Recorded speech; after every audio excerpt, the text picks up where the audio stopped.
Then got Iggy Pop, New Values. Awesome record. When did this come out? 1979. Iggy Pop's got like a lot of his really, really good cuts. It's got New Values, Tell Me a Story, Girls, On Board. That's the song that that's the first song that I ever heard by Iggy Pop. You know, before I even heard the Stooges, and it was on this like punk rock documentary, and it's like him playing the Old Grey Whistle Test, and he's playing On Board, and there's like a little crowd out there that's having this little fake slam pit, and I remember seeing that when I was a kid, and I was just like, I think I was in junior high. This was like in the late 80s, and I was like, man, this dude he's punk rock. Like, he's, you know, and he didn't even, I don't even know, man, like, he's just, like, embodies that punk rock spirit that so much stuff came about after and emulated what he was doing.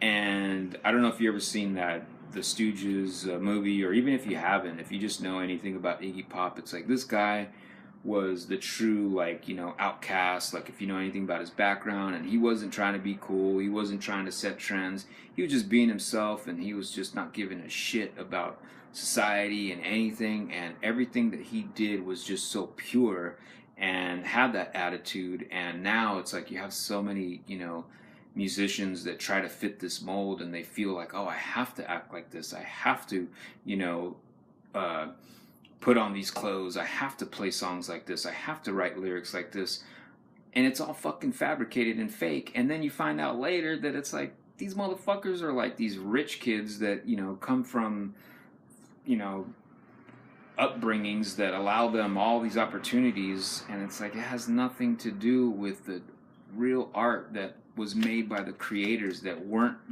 really outcasts, that weren't trying to, you know, spend fucking $350 on getting their hairstyle. They just fucking threw an egg in it and were like, got up on stage and said, fuck off, you know. Anyways, the Dictators, this is you know, a band that came out of the New York scene, and this is still proto-punk, you know. They're kind of a big band, there's a lot of members in there, and they had some weird, you know, like, stories about how they came about, you know, like Handsome Dick Manitoba was their singer, but he used to kind of like hang out with the band, but it's like they just had that New York street attitude. Like, they look like a band that came out of the movie The Warriors, and just, you know, like if The Warriors, the movie, one of those little gangs was a band, it would have been the Dictators. And the song on here that is a standout track for me is Science Gone Too Far. It's got some really, really good riffs and some good rock and roll, and one of, like, the opening riff, like, that could be its own song, but then it takes a right turn, and, you know, just good. And almost sounds like early, like, metal, you know, like Iron Maiden or you know, Judas Priest, like their early, really raw, like for Judas Priest, like late 70s, early Iron Maiden stuff with Paul Di'Anno. Good stuff. And then they do a Search and Destroy cover by the Stooges, and, you know, just a fun band. You know, we're contemporaries with the Dolls and the Ramones. And speaking of the Dolls, Too Much Too Soon. I don't even know. I think maybe this is their third record or something. I mean, I love the Dolls, and that I don't know, you know, as much about their few records. It's like, it doesn't matter, it's the Dolls, you know, like they kind of just speak for themselves, you know. They're without, whether you're a Kiss fan or not, there would be no Kiss without the Dolls. And whether or not people just said that, oh, they had the look, and, you know, but maybe the Brats were a better band, or Teenage Lust, or you know, Luger, Street Punk, all these other bands that were around the scene, you know, playing the Diplomat and the Mercer Arts and the Coventry, you know, like all the early haunts that like Kiss came out of. But it's like, you can't deny that, you know, people ripped off the Dolls, and you can't say that Johnny Thunders wasn't a great guitar player, and they were just a good band that spat that attitude. And they're another band that didn't give a two shits either. And this has a good cover of Archie Bell and the Drells, There's Gonna Be a Showdown. It's awesome. So if you think that the Dolls can't play and you don't even know how you've ripped them off, then you can go fuck off, because they're the dolls. Richard Hell and the Voidoids. This is Richard Hell, basically who everybody ripped off and created like the punk rock look, I guess you could say. I don't know. Tell me if I'm wrong. But this is the band that Marky Ramone, his name's Marky Bell, but he started playing drums in this band before he, became a drummer in the Ramones. This has Blank Generation, and well, that's the name of the album, and has that song, obviously. Why wouldn't it? Love Comes in Spurts. Just a really, really great album. This is actually a reissue. I'm not that proud of it, but you know what? I like to. I want to hear the music, and if I can hear it in any way, shape, or form, then that's how I'm going to get it. And I like to play records too. I do a club out in LA. It's called Silent Sound, which I just started in downtown, a place called Ham and Eggs, which I did the first time on the 28th of May, Sunday. It's going to be like every Sunday, or the last Sunday of every month, and nobody went. So it's truly an underground record club because no one goes. So if you're in LA and you're free on Sunday, don't go, because then you would ruin my club that no one goes to. Yeah, Richard Hell, he used to play in television, and he got out of there before they put out their first record and created this band.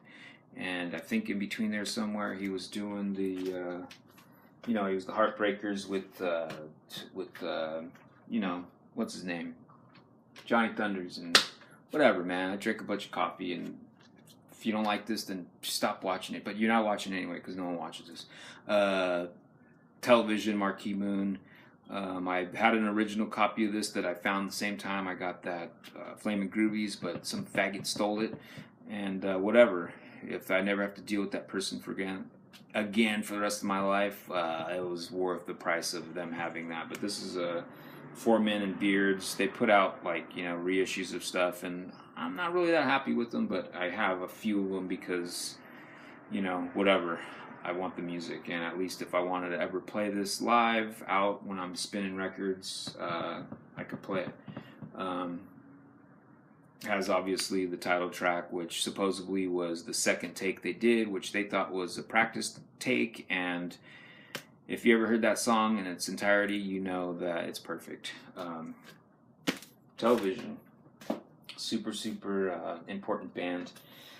This I couldn't believe I found. This is their second record. They really only put out 2 in that time period, 70s.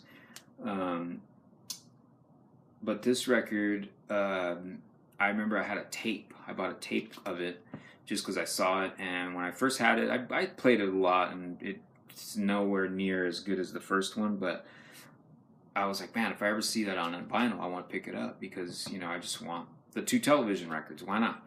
And I found it for like $2, and it's perfect. And this was obviously a long time ago too, before everyone's like, oh my god, like television. Like now, their records are expensive because now the cool kids want to buy them. So there you go. Go fucking spend too much money on something that no one gave a shit about. Ramone's first record. This isn't an original copy, but it's a nice. But maybe like second pressing or whatever, but it's awesome. I mean, you can't say anything bad about this record in my mind. I remember when I was in college, I went to community college because I was taking music classes because I didn't know what else to study and I didn't know what else to do right out of high school. And I took a music appreciation class, and it was about just classical music, which I didn't know too much about, and I didn't know that that's what the class was going to be. But I was like, I'll stick it out. I like all kinds of musics, and I do like classical. And the thing that really pissed me off though was the teacher was instructing us, and we would study these pieces of music, and he was basically teaching us how to like the music. And he was trying to say, oh well, Mozart's trying to convey this, and he's telling you this, and it's like, how the fuck do you know what he was saying? Like, you don't, man. And you know what? Like, you can't tell me if music's good or not by certain things. It's like, if music strikes a chord in me, then it's good. And I remember seeing an interview with like George Clinton where they were in the 80s or in the late 70s. They're scientists were like hooking people up to, measure their heart rates when they were listening to different types of musics, and these record companies were trying to study this so they could put out the perfect albums to sell, to make the most money. And it's like, that's not what it's about. This is what it's about. These four guys that got together, banged it out, and when they were starting, like the Dolls are like, man, you guys suck, like you guys should just quit. And they didn't, and they changed the world. There's not many bands that did shit like that, and these are the guys that kind of taught everybody, like, hey, if you want to do this and you want to, show the world what you got, then you can, because we did. And this is like our American treasure to the music world, just like the blues that will not get its rightful, credit because they didn't sell records, they weren't stars. But man, every song on here is amazing, and I don't care. And again, the point I was trying to make about that music appreciation, that teacher was, like basically just refuting every other type of music, because he's this classical musical genius or whatever. But he liked the Beatles, but he didn't like punk rock, and he didn't like the Ramones. And it's like, you know what? The Ramones do the same thing to me that the Beatles do, and so many other bands. That's why I have records, and fuck you to tell me what's good or what isn't good. It's up to me to decide.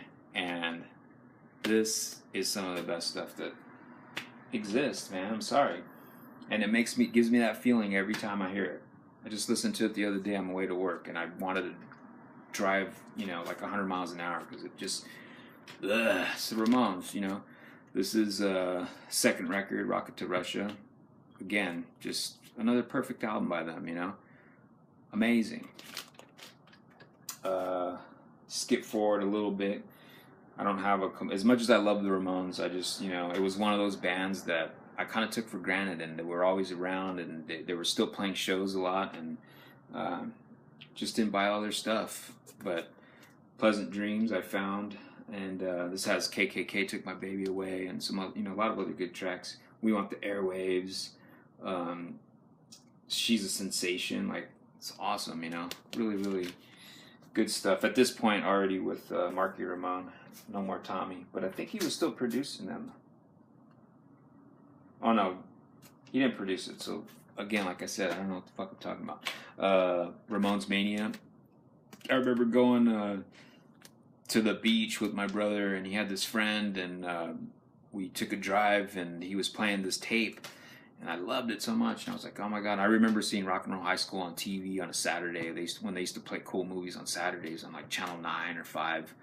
It's like the first time I saw Kiss Meets the Phantom. But anyways, I've always been in love with the Ramones since then, and then I never had any of their records.